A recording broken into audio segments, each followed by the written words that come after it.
आप सबको जय मसीह की। इस सुबह के समय हम एक वचन अध्ययन करेंगे जो फिलिपियों की पत्री दूसरी अध्याय के 14 वचन से है।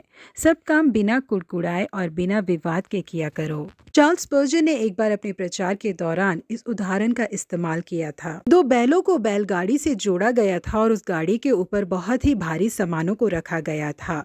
बैल उस बैलगाड़ी को खींचते हुए गांव के रास्ते से गुजर रहे थे। बैलगाड़ी जैसे ही आगे बढ़ती जा रही थी, उसके पहियों से कीच कीच की आवाज आ रही थी और वो आवाज और ज्यादा बढ़ती ही जा रही थी। लगातार इस आवाज को सुनने वाले बैलों को गुस्सा आ गया और वो पीछे की ओर मुड़कर पहियों को देखकर पूछने लगे, अरे पहियों, तुम इतनी ज्यादा आवाज क्यों कर रहे हो? इस गाड़ी का पूरा बोझ तो हम लोगों ने अपने ऊपर उठा कर रखा हुआ है। न्याय से देखा जाए तो गुस्सा हम ही को आना चाहिए, परंतु हम तो आराम से अपने काम को कर रहे हैं। फिर तुम लोग क्यों इतना ज्यादा कुड़कुड़ा रहे हो? करके पूछा। जी हाँ प्रिय परमेश्वर के लोगों, आमतौर पर जो लोग अपनी जिम्मेदारी को बखूबी निभाते हैं वो ना ही दूसरों की कमी निकालते हैं और ना ही कभी कुड़कुड़ाते हैं, परंतु जो लोग बहुत ही कम काम करते हैं वो हमेशा कुड़कुड़ाते रहते हैं और दूसरों की कमी निकालते रहते हैं करके स्पर्जन ने इस उदाहरण का इस्तेमाल करके उन लोगों के बारे में बताया। जिन लोगों के पास करने के लिए कोई काम मौजूद नहीं होता, वो दूसरों की कमियों को निकालना ही एक बहुत बड़ा काम समझ के करते हैं। यीशु मसीह ने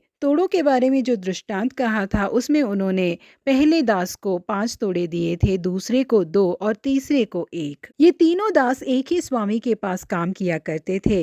तब इन लोगों को तोड़े देने के बाद उनका स्वामी परदेश चला गया। तब जिसको 5 तोड़े मिले थे उसने तुरंत जाकर उनसे लेन देन किया और 5 तोड़े और कमाए। इसी रीति से जिसको 2 मिले थे उसने भी 2 और कमाए, परंतु जिसको 1 मिला था उसने जाकर मिट्टी खोदा और अपने स्वामी के रुपए छिपा दिए। बहुत दिनों के बाद उन दासों का स्वामी आकर उनसे लेखा लेने लगा। जिसको 5 तोड़े मिले थे उसने उसका व्यापार करके 5 तोड़े और कमाए और अपने स्वामी के हाथों में 10 तोड़ों को लाकर दिया। जिसको 2 तोड़े मिले थे उसने भी और 2 तोड़े कमाए और 4 तोड़ों को लाकर अपने स्वामी के हाथों में रखा। लोगों ने अपने मालिक में कमी नहीं निकाली, कुड़कुड़ाए नहीं, अपने काम को बेहतरीन तरीके से किया और अपने मालिक के लिए लाभ कमाया। परंतु जिसको 1 तोड़ा मिला था उसने आकर कहा, हे स्वामी, मैं तुझे जानता था कि तू कठोर मनुष्य है। तू जहाँ कहीं नहीं बोता वहाँ काटता है और जहाँ नहीं छिटता वहाँ तू बटोरता है। इसलिए मैं डर गया और जाकर तेरा तोड़ा मिट्टी में छिपा दिया। देख,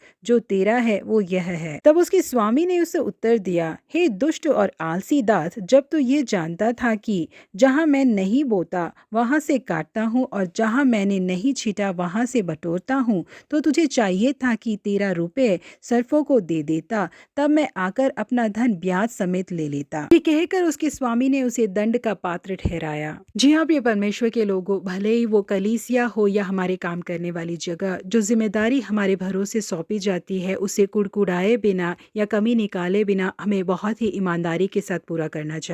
हमारी क्रियाओं के अनुसार हमें फल देने वाले परमेश्वर निश्चय ही उसका प्रतिफल हमें बहुत अच्छा देंगे। पोतीबार के घर में गुलाम के रूप में जाने वाले यूसुफ ने अपनी जिम्मेदारियों को बिना कुड़कुड़ाए बिना कमी निकाले पूरे मन से पूरा किया। यूसुफ के अपने घर आने से पोतीबार बहुत ज्यादा खुश हुए क्योंकि पोतीबार का घर आशीषित हुआ। भले ही यूसुफ को इसका प्रतिफल पोतीबार के घर में नहीं मिला, परंतु हर एक व्यक्ति के क्रिया अनुसार उन्हें फल देने वाले परमेश्वर ने यूसुफ को मिस्र देश का प्रधानमंत्री बना दिया। इसलिए प्रिय लोगों, आपके भले कामों का प्रतिफल आपको निश्चय ही प्राप्त होगा। इसलिए मायूस हुए बिना, कुड़कुड़ाए बिना अपनी जिम्मेदारियों को पूरा करते जाए। उसका प्रतिफल देने वाले परमेश्वर हमें संपूर्ण प्रतिफल देंगे। प्रभु आप सबों को आशीषित करे। Have a blessed day.